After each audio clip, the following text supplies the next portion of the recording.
4 दृश्य। ज्योतिषियों की भविष्यवाणी सुन राजा शुद्धोदन ने सिद्धार्थ गौतम को एक चक्रवर्ती सम्राट बनाना चाहा, न कि एक बुद्ध। अतः संन्यास और बुद्धत्व के सारे मार्ग अवरुद्ध कर उन्होंने सिद्धार्थ को एक योग्य राजा बनने की समस्त सुविधाएं उपलब्ध कराईं। राजकुमार सिद्धार्थ जब 29 वर्ष के हो गए तो देवों ने उनके संबोधिकाल को देख उन्हें राजोद्यान में भ्रमण को प्रेरित किया। वहां उन्होंने लाठी के सहारे चलते एक वृद्ध को देखा। तब उन्हें यह ज्ञान हुआ कि वे भी एक दिन वैसे ही हो जाएंगे। सभी एक दिन वैसी ही अवस्था को प्राप्त होते हैं। वितृष्ण भाव से वे तब प्रासाद को लौट आए। जब राजा को उनकी मनोदशा का ज्ञान हुआ तो उन्होंने राजकुमार के भोगविलास के लिए और भी साधन जुटा दिए, किंतु सांसारिक भोगों में राजकुमार की आसक्ति और भी क्षीण हो चुकी थी। दूसरे दिन राजकुमार फिर से उद्यान भ्रमण को गए। वहां उन्होंने एक रोगी व्यक्ति को देखा। उसकी अवस्था देख उन्हें यह ज्ञात हुआ कि हर कोई जो जन्म लेता है रोग का शिकार भी होता है। एक सम्राट भी रोगमुक्त नहीं रह सकता।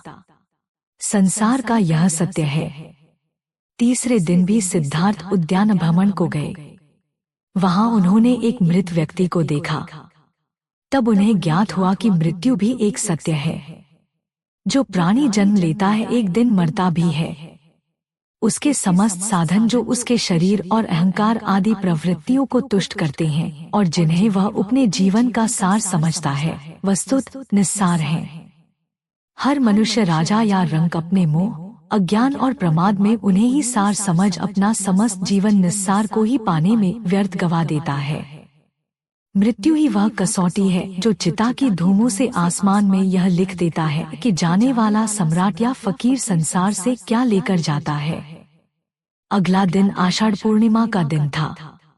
उस दिन भी सिद्धार्थ उद्यान भ्रमण को गए। मार्ग में उन्होंने एक सन्यासी को देखा। सारथी धन्य से उन्हें ज्ञात हुआ कि सन्यासी संसार की सारहीनता को समझ संसार से विरक्त हो सत्य और सार के अन्वेषी होते हैं। धन्य की बातें सुन गौतम के मन में सन्यास का औत्सुक्य जागृत हुआ और वे भी सन्यास वरण को प्रेरित हुए। जब वे अपने महल को लौट रहे थे तो मार्ग में उन्हें यह सूचना मिली कि वे एक नवजात शिशु राहुल के पिता बन चुके थे।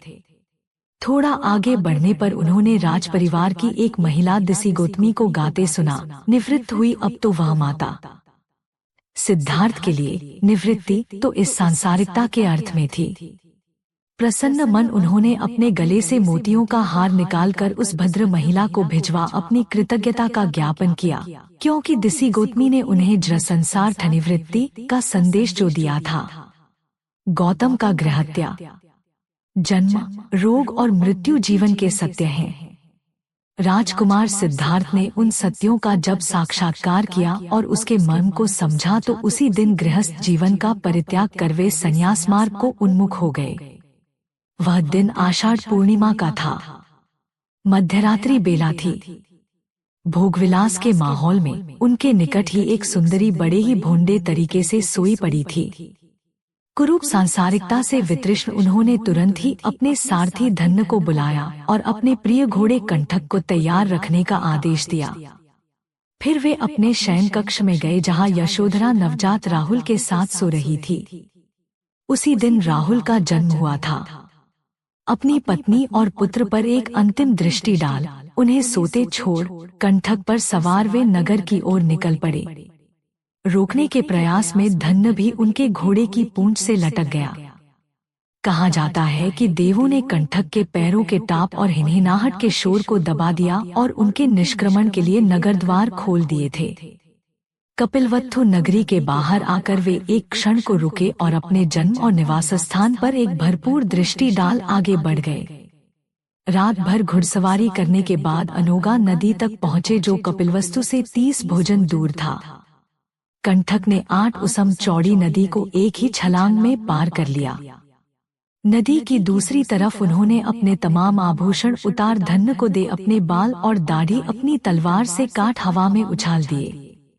सक्का, शक्र, इंद्र ने उन्हें आसमान में ही लपक तावतिंस लोक के चुल्लमणि चैत्य में प्रतिस्थापित करा दिया। ब्रह्मा घटिकार ने तब स्वर्ग से उतर गौतम को कासाय चीवर तथा एक सन्यासी योग्य 7 अन्य आवश्यक वस्तुएं प्रदान किए। सन्यासी का रूप धारण कर गौतम ने कंठक और धन्य को वापस लौट जाने की आज्ञा दी, किंतु अपने स्वामी के वियोग को सहन नहीं करते हुए कंठक ने वहीं अपने प्राण त्याग दिए।